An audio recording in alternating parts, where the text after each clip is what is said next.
Desperate Housewives gave us four unforgettable women, each with a completely different financial journey. Some were born into wealth, others had to build their fortunes from scratch, and a few even lost everything before making an incredible comeback.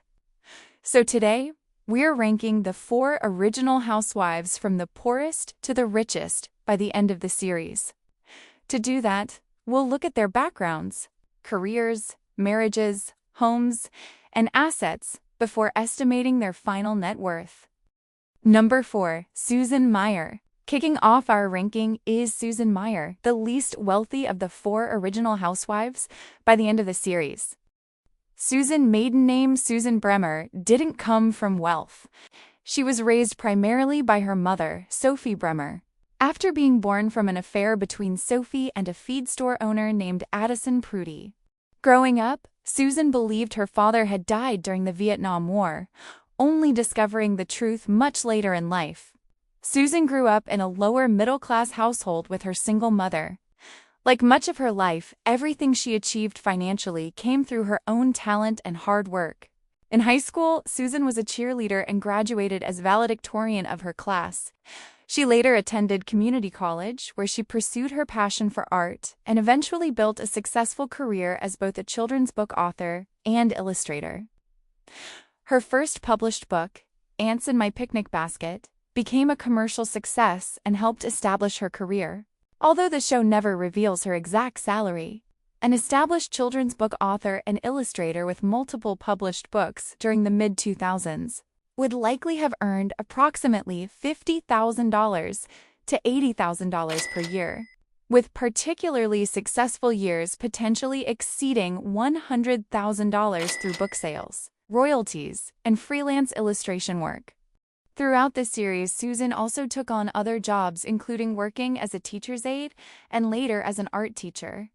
Those positions would have likely brought in around $40,000 to $50,000 a year.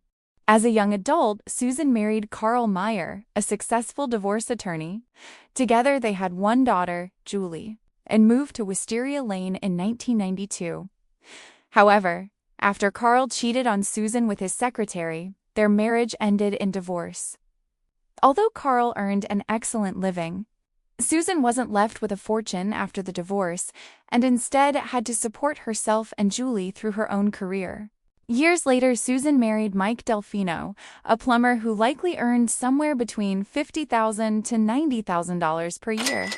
Together, they welcomed a son, Maynard James M.J. Delfino. At first, the couple lived a comfortable middle-class life, but everything changed when Mike secretly accumulated significant debt.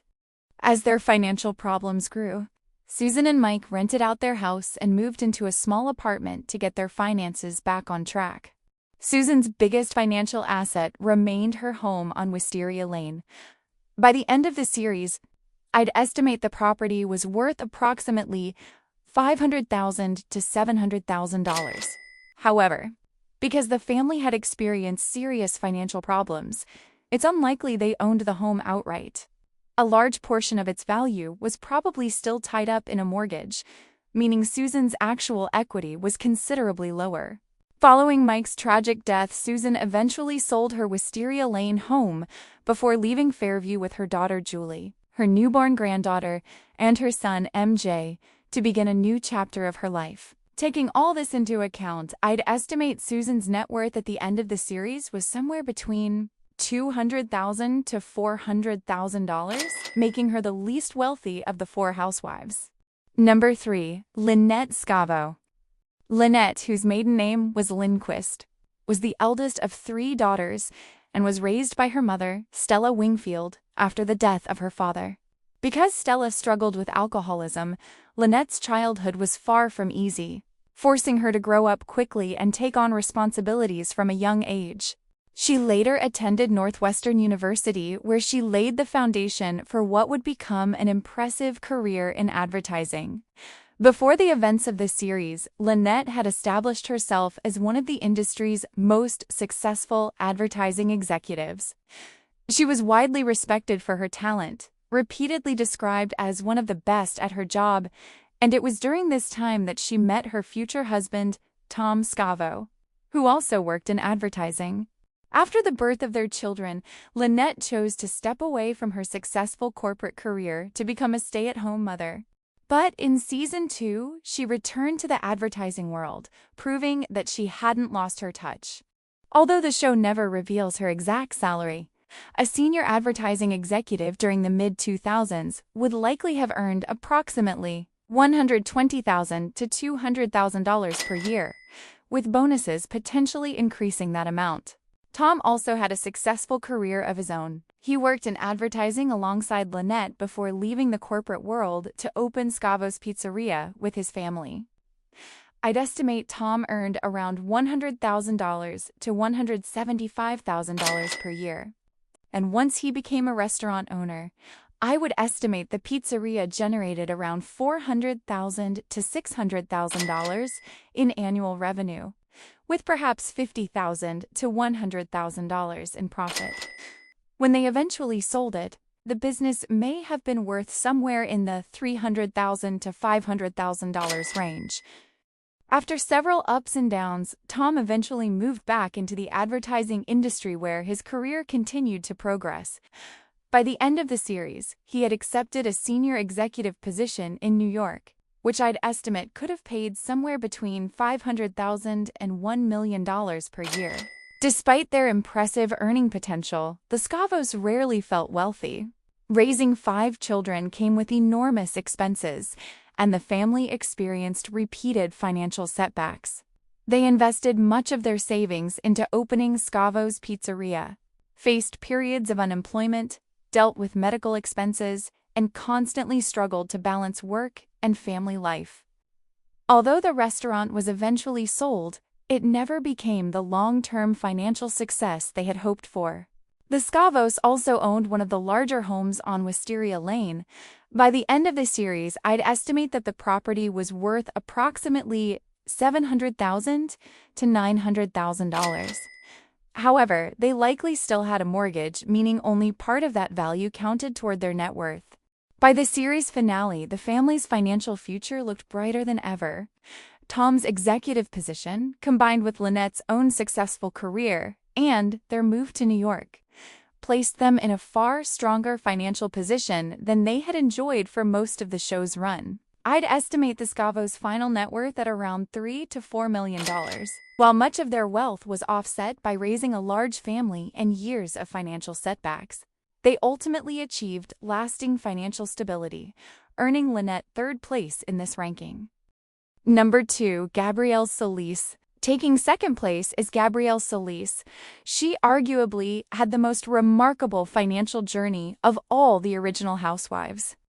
She went from growing up in poverty to becoming a successful fashion model, then lost almost everything before rebuilding her fortune once again. Born Gabrielle Marquez in Las Colinas, Texas, Gabby grew up in a poor, working-class family. Her childhood was far from easy. Her father died of cancer when she was just 5 years old, and years later her mother remarried Alejandro Perez, who sexually abused her when she was a teenager.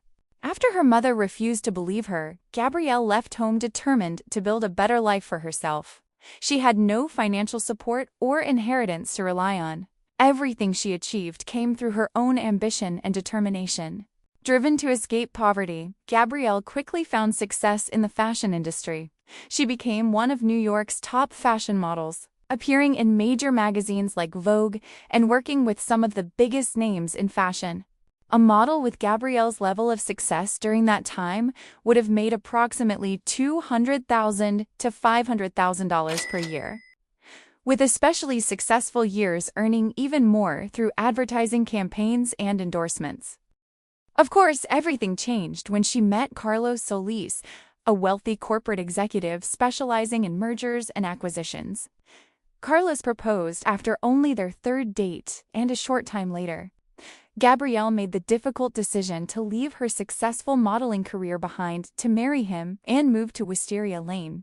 At the beginning of the series, Carlos's executive position likely earned him $1 to $3 million per year, allowing the couple to enjoy one of the most extravagant lifestyles on Wisteria Lane. They owned a beautiful home, drove luxury cars, and Gabrielle spent thousands of dollars on designer clothing, jewelry, and accessories.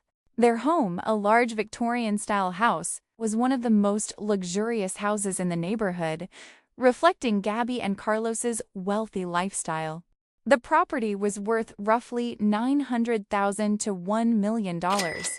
However, that luxurious lifestyle didn't last forever. After Carlos was sent to prison and later lost his eyesight, the family experienced one of the biggest financial downfalls in the series. Carlos had secretly accumulated around $10 million in an offshore account. But after the documents needed to access the money were lost, Carlos and Gabrielle were left unable to recover the fortune. Fortunately, they managed to rebuild their lives. Carlos eventually returned to the corporate world in another high-paying executive role, earning approximately $150,000 to $250,000 per year, while Gabrielle discovered she had a natural talent for fashion consulting. She accepted a job as a personal shopper at Cumberlee's department store, where she quickly became one of its biggest successes, earning somewhere between $30,000 to $45,000 annually. She was later promoted to head of VIP sales, with her income rising around $60,000 to $70,000 per year. Carlos later helped her launch Gabrielle's Closet, a personal shopping business that became so successful it eventually earned Gabrielle her own show on the Home Shopping Network. By the end of the series, Gabrielle had built an entirely new career, proving she was much more than just a former model. Although the show never gives us an exact figure for how much the business earned, the finale makes it clear that Gabrielle became extremely wealthy, so it's reasonable to view it as a multi-million-dollar business rather than simply another source of employment income. So, even though Carlos left his corporate career and became a counselor by the series finale, Gabrielle became the family's main breadwinner. They eventually left Wisteria Lane and moved into a luxurious mansion in California, showing just how dramatically they had rebuilt their fortune. I'd estimate their final net worth at around $15 to $17 million. Despite experiencing one of the biggest financial setbacks in the entire series, they managed one of its greatest comebacks, earning Gabby's second place in this ranking. Number 1. Bree Van de Kamp. Taking the number 1 spot is Bree. Born Bree Mason in Rhode Island, Bree grew up in a wealthy, conservative family. However, her childhood was marked by tragedy. When she was just 10 years old, her mother died following a car accident. After her father, Henry Mason, remarried, Bree was largely raised by her strict stepmother, Eleanor Mason, who taught her to suppress her emotions, maintain perfect manners, and always present herself as composed and elegant. Those values would define Bree's personality throughout the series. Wanting to escape her demanding home life, Bree attended Lake Forest College, where she met Rex Van de Kamp at a Young Republicans meeting. The two eventually married, had 2 children, Andrew and Danielle, and settled on Wisteria Lane. At the beginning of the series, Bree was a full-time homemaker. Although she didn't earn a salary herself, Rex had built a highly successful career as a physician. A doctor of his experience would have earned approximately $350,000 to $600,000 per year, allowing the Van de Kamp family to enjoy an extremely comfortable upper-class lifestyle. But everything changed after Rex's death in Season 1. Bree inherited the marital estate, including their beautiful Wisteria Lane home and other assets, although the show never reveals their exact value. Rather than simply living off her inheritance, Bree decided to turn her greatest passion into a business. What started as a catering company quickly grew into something much bigger. After the show's 5-year time jump, Bree had become a best-selling cookbook author and one of Fairview's most recognizable businesswomen. Her catering company expanded into a successful food brand, and her son Andrew eventually joined the business, helping manage its day-to-day operations. Based on the scale of her business and the success she achieved, Bree was making somewhere between $500,000 to even $1 million per year from her various business ventures, including catering, cookbook royalties, and other food products. Bree also owned one of the most elegant homes on Wisteria Lane. valued at approximately $800,000 to $900,000. Based on everything we know throughout the series, I'd estimate Bree's final net worth to be around $18 to $20 million.